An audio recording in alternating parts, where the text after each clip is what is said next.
It is not easy to prove the existence of God by reason alone. Nonetheless, it is possible. And among all the various proofs for God's existence, perhaps none are more famous than the 5 ways of the 13th century philosopher and theologian, St. Thomas Aquinas. In this second video, we continue our 3-part examination of the second way, in which Aquinas demonstrates the existence of God, the way of efficient causality.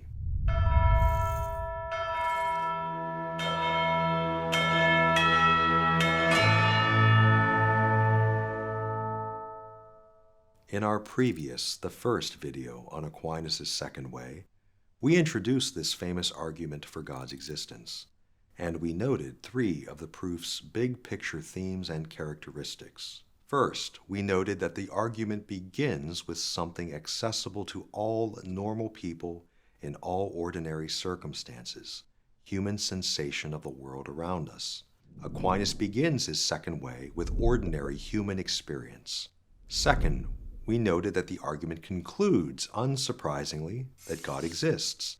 And when we compared the beginning of the argument with its conclusion, we observed that the second way reasons from what is most immediately knowable, sensible reality, to what is not immediately knowable, God, divine reality. Third, we noted how Aquinas connects the starting point of the second way to the conclusion of his argument. He explains that this is a proof of God's existence from the nature of the efficient cause, and it is to the nature of efficient causality that we now turn our attention.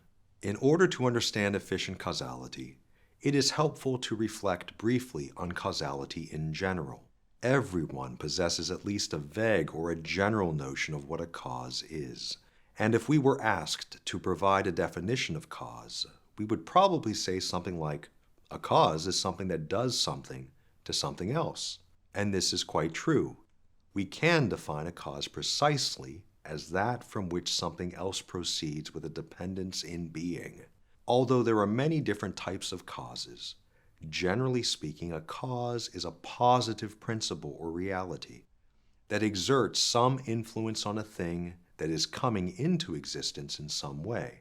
And Aquinas famously identifies 4 specific and fundamental types of causes: formal causality, material causality, efficient causality, and final causality.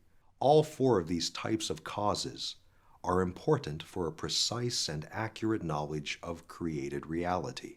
Aquinas' second way, however, proceeds from the nature of efficient causality.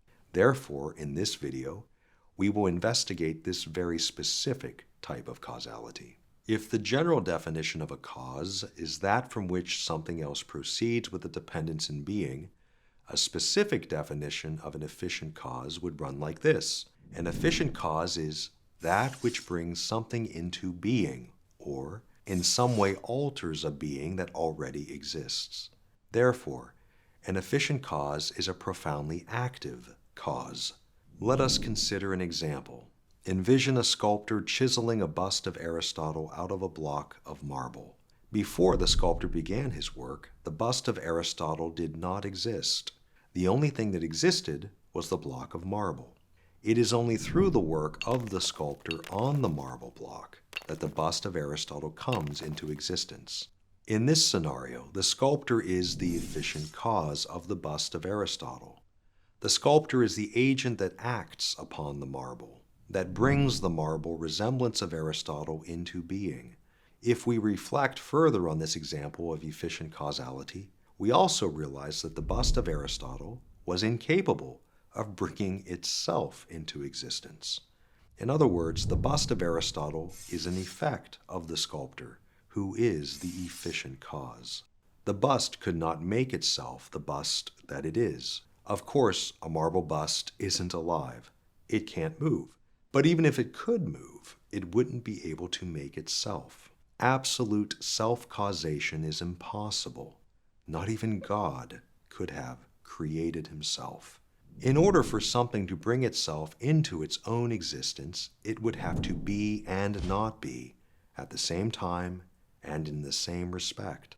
it would simultaneously have to exist as such in order to be a cause, and not exist as such in order to be caused. And this is impossible. Therefore, anytime there is an efficient cause, for example, our sculptor working on marble, there is a corresponding effect, in this case, the marble bust of Aristotle. The sculptor is only an actual efficient cause of the bust if he actually makes or made the bust, and an efficient cause is really distinct from its effect. So far, we have considered an efficient cause in relation to its effect.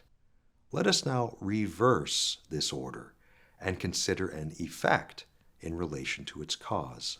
Imagine that you walk into a room and see a fully completed bust of Aristotle sitting on a table. What do we encounter in this scenario? We encounter the effect, the bust, of the efficient cause, the sculptor. And even if the sculptor is no longer present or working on the bust, we still know that the bust's sculptor exists or did exist. In other words, we recognize that the bust of Aristotle did not make itself. Something or someone else made it. And this conclusion is not a mere conjecture. We know this with absolute certitude. Even if we don't employ the term, we realize that the bust of Aristotle is an effect of an efficient cause. Every efficient cause produces an effect. Thus, every effect, as such, receives its being and existence from an efficient cause. Every effect, as such, necessarily has an efficient cause, and therefore, anytime we encounter something that is an effect, we can conclude with absolute certitude that it has an efficient cause, that its efficient cause exists. To conclude this video, let us summarize what we have covered so far. In the first video, we observed that Aquinas begins his second way with reference to what humans can sense and experience in their everyday lives, and that he ends his argument with the conclusion that God exists. In this video, the second video, we followed an overview of the principle that Aquinas follows from the beginning of his argument to its demonstrative conclusion, efficient causality.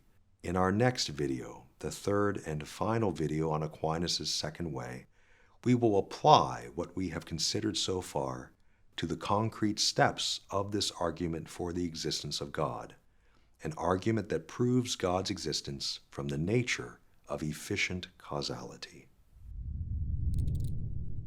For readings, podcasts, and more videos like this, go to Aquinas101.com. While you're there, be sure to sign up for one of our free video courses on Aquinas. And don't forget to subscribe, like, and share with your friends, because it matters what you think.